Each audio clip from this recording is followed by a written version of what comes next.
Okay, we talked before about the vertical asymptotes. It's a vertical line. These values of the vertical lines are the restricted values of the function. We did that in two steps. The step number one is to simplify the function. Number two is to find the restricted values after simplifying the function, and then set this point on the number line, and then graph a vertical asymptotes. I have seen how to graph this, a basic graph. We are not done with the detailed graphs yet. So right now we're going to go to know about the horizontal asymptotes. The horizontal asymptotes starts with y equal. So for horizontal asymptotes, when we talked before, we said that the vertical asymptotes, when f of x approaches infinity or negative infinity. For vertical asymptotes, let's see, it's a little different for horizontal asymptotes than vertical asymptotes. First of all, it's horizontal. The second thing is we have different cases to find the horizontal asymptotes. So let's share a screen and see how it will go.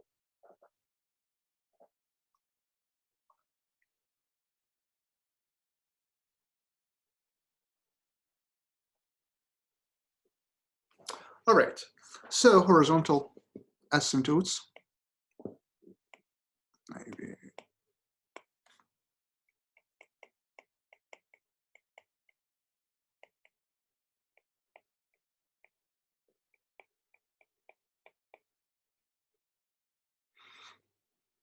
Okay. Yeah, I see that my handwriting is not that perfect, so it's hard to write on an iPad and using iMac. So please forgive me for that.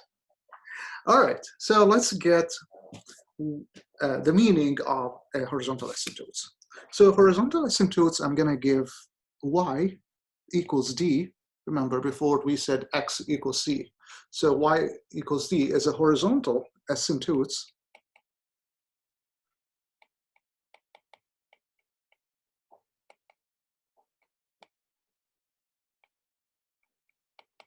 if of f of x,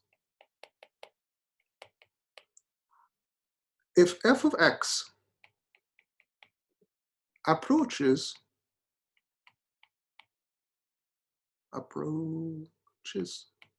d as x approaches infinity. Let's write it infinity. Or x approaches negative infinity. So for example, if I go and graph 1 over x, it's one of our simplest functions. So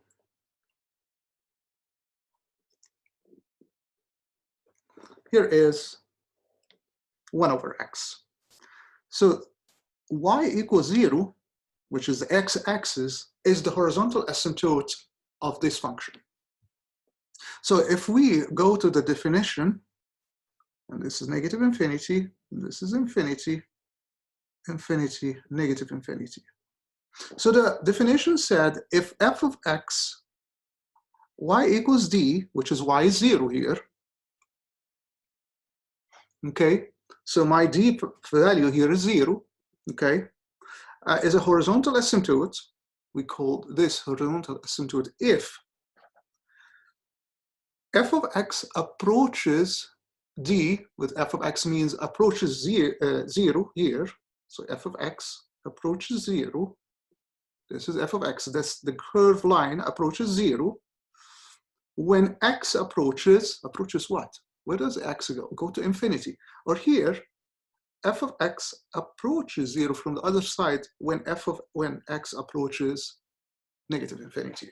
So do you see how the horizontal asymptote is defined? So let's get an example about that. Or before we go to example, let me explain the three cases of the horizontal asymptotes. Case number one, and all of these three cases is based on the degree of the numerator and the denominator. Again, we're going to call the numerator p of x and the denominator q of x. So f of x, we let f of x equals p of x over q of x. So case number one, if the degree of p of x is less than the degree of q of x, so for example, 1 over x here, the degree of, let's say this is 1 over x, the degree of the numerator is 0 and the degree of the denominator is 1. So here, the horizontal asymptote, I'm going to call it HA, is y equals 0. And you see here that the horizontal asymptote is y equals 0. Okay, case 2. What if the numerator and the denominator have the same degree? So if the degree of p of x equal the degree of q of x, then this is a special case. Then the horizontal asymptote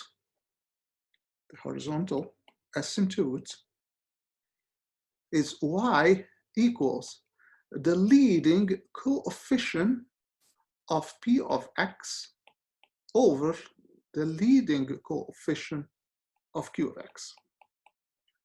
We're going to have an example about that, but I want to show you an example if we have x squared plus 5 over 2x squared plus 5. So for both of them, we have the same degree. So we're taking the leading coefficient of the numerator divided by the leading coefficient of the denominator. We're going to see that so soon. The third case is, so we access that the degree of p of x is less than q of x equal. Now, what if the degree of p of x is greater than q of x? The degree of p of x is greater than the degree of q of x. So there is no horizontal asymptote, but we have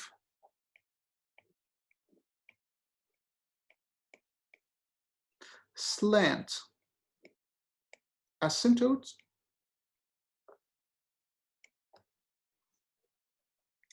by dividing the numerator, which is p of x, by the denominator,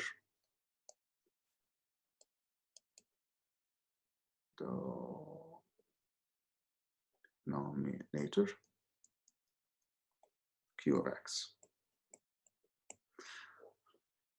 And out of the division would be the slant asymptote. So we'll see how it goes. I'm going to give you 3 examples. Each one explains one case. So let's get an example, number 6.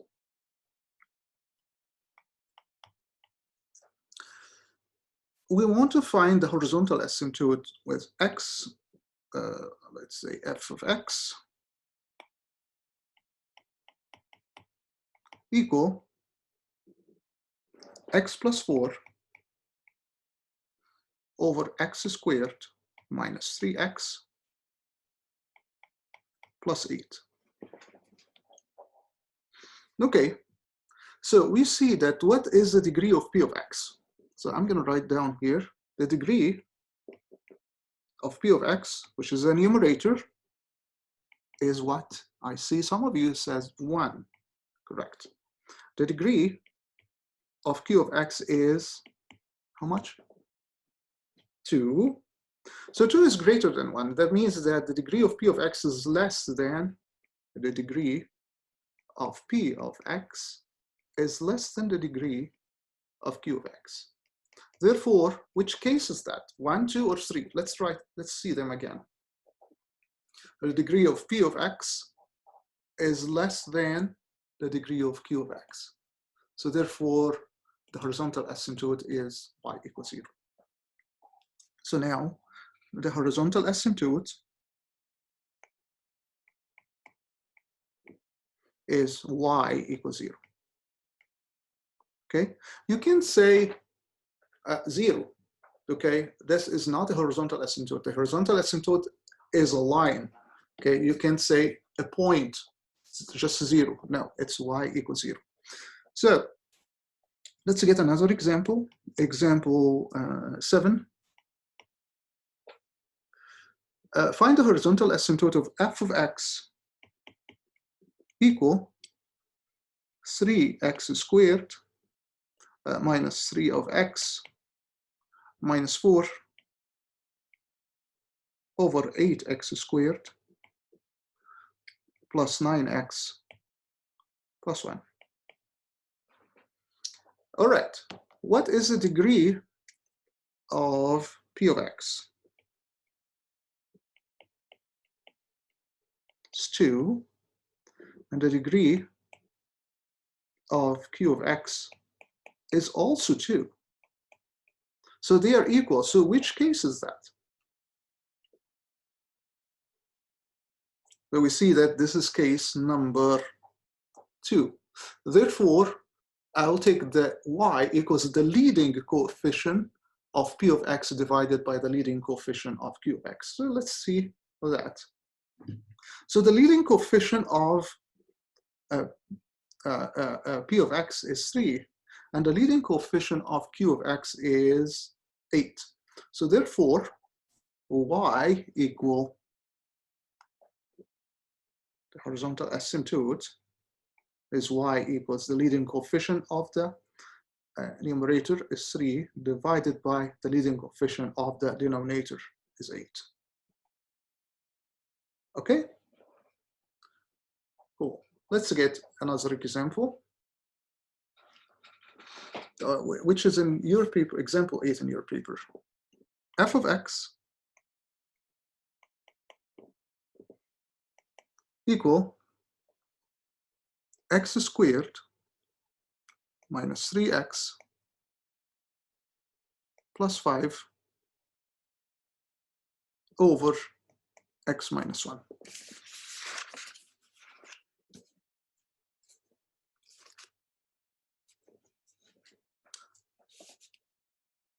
So here's the degree of the numerator, or P of X, is 2. And the degree of Q of X is 1. So P of X, degree of P of X is greater than 1. So which case is that? This is case number 3. Case number 3 said that there is no horizontal asymptote. No horizontal asymptote. But we have a slant asymptote here. Let's write down here. Slant asymptote. So let's see how we compute the slant asymptote. So we're going to divide x squared minus 3x plus 5 by x minus 1 using synthetic division. So by using synthetic division,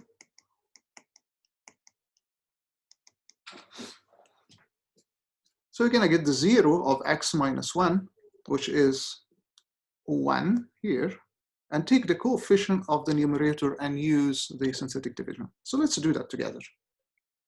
I'm going to make the letter L, and the 0 of x minus 1 is 1. Take the coefficient of the numerator. I have 1, negative 3, and 5. Okay, let's get this one down and multiply this one by 1 and put it here. And then again, add and multiply this by 1 and put it here. Okay, let's start that. So get this one down. 1 times 1 is 1. Negative 3 plus 1 is negative 2. Negative 2 times 1 is negative 2. And I got 5 minus 2 is 3. 3 is my remainder. So let's write this expression, 1 and minus 2. I usually do it from right to left. So negative 2 is a constant, and 1 is the value of x, so that would be x minus 2. Therefore, the slant asymptote is y equals x minus 2. Okay? So now I have accessed the 3 cases. Case number 1, I have the numerator is less, degree of the numerator is less than denominator. And I have here the horizontal asymptote is y equals 0. If they have the same degree, I'll take the leading coefficient of the numerator divided by the leading coefficient of the denominator, and the horizontal asymptote would be y equals this proportional. For example, in the last problem, y equals 3 over 8. And the third example, we have access that the polynomial, or p of x, the numerator degree is greater than denominator degree, which makes here no horizontal asymptote. And we use the slant asymptote by using the synthetic division. I hope that this is clear. And the next step, I am going to help you graphing the rational functions. Okay, so I'll stop by here and I go for the next video and explaining the graphing of rational functions. See you soon and have a good one.